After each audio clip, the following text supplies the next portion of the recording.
BBC বাংলার অধিবেশন প্রবাহতে আপনাদের স্বাগত। আজ আপনাদের সাথে লন্ডন স্টুডিও থেকে আছি মানসী বড়ুয়া। ইন্না লিল্লাহ। জানিয়ে দিব আমাদের হাতে থাকা সর্বশেষ গুরুত্বপূর্ণ সবথেকে তাজা আন্তর্জাতিক আপডেট সংবাদ। প্রথমেই জানিয়ে দিব ইরানের উপকূলকে শত্রুদের কবরস্থানে পরিণত করার হুমকি।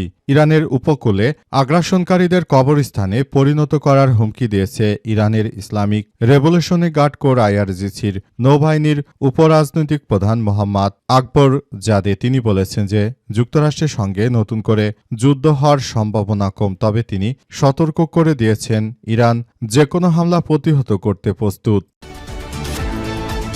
এরপর জানাবো যুদ্ধ থেকে বের হতে মরিয়া ডোনাল্ড ট্রাম্প ছাড় দিচ্ছে না ইরান। ইরানের বিরুদ্ধে মার্কিন যুক্তরাষ্ট্রের প্রেসিডেন্ট ডোনাল্ড ট্রাম্পের শুরু করা যুদ্ধ এখন তার জন্য রাজনৈতিক ও কৌশলগত চ্যালেঞ্জে পরিণত হচ্ছে বলে মনে করে বিশ্লেষকরা। নতুন জনমত জরিপগুলো দেখাচ্ছে মার্কিন জনগণের বড় অংশ এই যুদ্ধ নিয়ে ক্লান্ত এবং তারা বিশ্বাস করছে না যে এর মাধ্যমে যুক্তরাষ্ট্র বড় কোনো সাফল্য অর্জন করতে পারবে। এদিকে নিরাপত্তার অজুহাতে ১৩৬ বছরের পুরনো মসজিদ ভাঙার পরিকল্পনা শুভেন্দুর। কলকাতা আন্তর্জাতিক বিমানবন্দরে রানওয়ে অপারেশনাল এলাকার ভেতরে থাকা ১৩৬ বছরের পুরনো গৌরীপুর জামে মসজিদ অবশেষে স্থানান্তরিত করতে কাজ করছে শুভেন্দু সরকার। পশ্চিমবঙ্গের নতুন সরকার ক্ষমতা গ্রহণ করার পরই নিরাপত্তা অজুহাত দেখিয়ে এই মসজিদকে ঘিরে প্রশাসনিক তৎপরতা শুরু করেছে। জানাবো রাজধানীর ডিয়াবাড়িতে হাটে মাইকিং করে বিএনপির চাঁদাবাজি, লক্ষ্য ২০ থেকে ২৫ কোটি টাকা।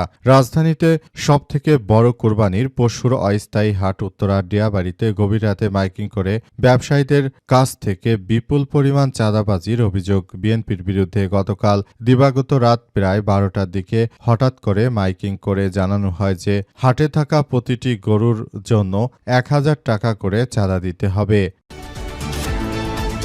এবং সর্বশেষ জানাবো মন্ত্রীর হস্তক্ষেপে কোরবানি হচ্ছে না ডোনাল্ড ট্রাম্প। আসন্ন ঈদুল আজহায় কোরবানির জন্য বিক্রি হওয়া অ্যালবিনো জাতের আলোচিত মহিষ ডোনাল্ড ট্রাম্প স্বরাষ্ট্রমন্ত্রী সালাউদ্দিন আহমেদের হস্তক্ষেপে আবারও ফেরত যাচ্ছে নারায়ণগঞ্জের খামারে। বুধবার স্বরাষ্ট্রমন্ত্রী সালাউদ্দিন আহমেদ গণমাধ্যমকে জানিয়েছেন যে বিশৃঙ্খলার আশঙ্কায় কেরানীগঞ্জের ক্রেতাকে মূল টাকা ফেরত দিয়ে মহিষটি খামারে ফেরত নেওয়া হয়েছে। আপাতত সেখানে মহিষটি লালন পালন করা হবে। এর আগে আলবিনো জাতের এই মহিষটি চুল ও চোখ দেখতে অনেকটা ডোনাল্ড ট্রাম্পের মতো হয়। নারায়ণগঞ্জ শহরের পাইকপাড়ায় রাবেয়া অ্যাগ্রো ফার্মের মালিক জিয়াউদ্দিন মিথার ছোট ভাই আদর করে এর নাম রাখেন ট্রাম্প। প্রিয় দর্শক, এতক্ষণ শুনছিলেন সংবাদ শিরোনাম, এবারে বিস্তারিত।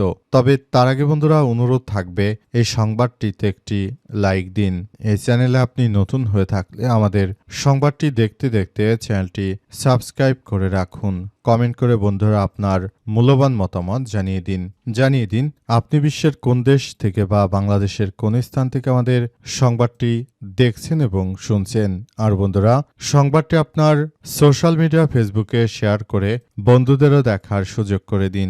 গাজা যুদ্ধে আপনি যদি নিরীহ ফিলিস্তিনিদের ভালোবেসে থাকেন কমেন্টে ইয়েস লিখে পুরো বিশ্বকে আমাদের এই তাজা আপডেট সংবাদটি দেখার সুযোগ দিন। এবারে বিস্তারিত। ইরানের উপকূলে শত্রুদের কবরস্থানে পরিণত করার হুমকি। আলহামদুলিল্লাহ, মার্কিন যুক্তরাষ্ট্র এবং দখলদার ইসরায়েলি বাহিনীর সদস্যদেরকে মাটির সঙ্গে মিশিয়ে দেওয়ার হুমকি দিয়েছে ইরানের ইসলামী বিপ্লবী গার্ড বাহিনীর সদস্যরা। ইরানের ইসলামী বিপ্লবী গার্ড বাহিনীর সদস্যরা জানিয়েছে যে ইরানের উপকূলে মার্কিন বাহিনীকে কবর দেয়া হবে। ইরানের ইসলামী বিপ্লবী গার্ড বাহিনীর সদস্যরা আরও জানিয়েছে যে মার্কিন যুক্তরাষ্ট্রের এই সন্ত্রাসী কার্যক্রমকে যে কোনো মূল্যে প্রতিহত করা হবে। দখলদারদের একদম ধূলিসাৎ করে দেয়া হবে বলে ইরানের পক্ষ থেকে নিশ্চিত করা হয়েছে। ইরানের পক্ষ থেকে আরও জানানো হয়েছে যে যে কোনো মূল্যে মার্কিন যুক্তরাষ্ট্রের সন্ত্রাসীদের একদম ধসিয়ে দেবে ইরান। ইরানের ইসলামী বিপ্লবী গার্ড বাহিনীর নৌবাহিনীর কমান্ডারেরা আজ এসব বিষয় নিশ্চিত করেছে।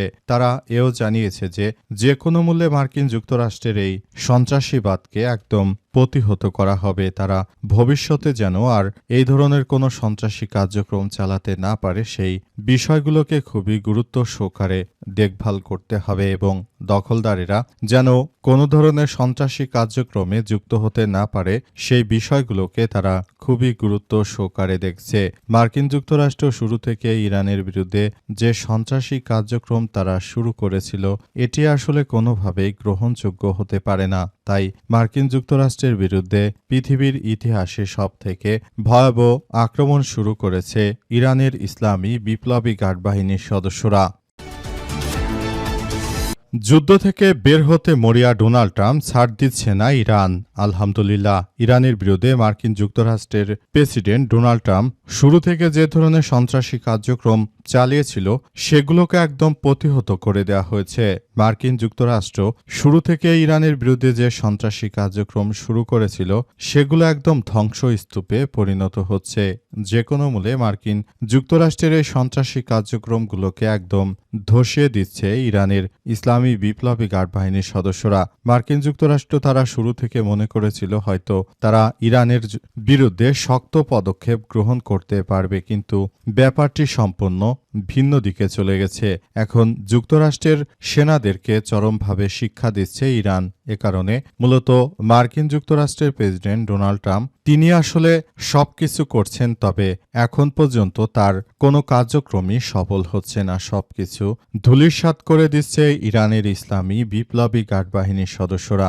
ইরান এমন একটি সেনা সদস্যের দল তৈরি করেছে যারা আল্লাহ ছাড়া কাউকে ভয় পায় না। তারা একমাত্র আল্লাহর কাছেই তারা মাথা নত করে, তাছাড়া কোনো মানুষের কাছে তারা মাথা নত করে না। তারা এমনভাবে কার্যক্রম চালাচ্ছে যে বিষয়গুলো আসলে সবার জন্য খুবই খারাপ কিছু বয়ে আনছে এবং এই বিষয়গুলো অত্যন্ত জটিল আকার ধারণ করেছে। ইরান এদেরকে চরমভাবে ধূলিসাৎ করে দিচ্ছে।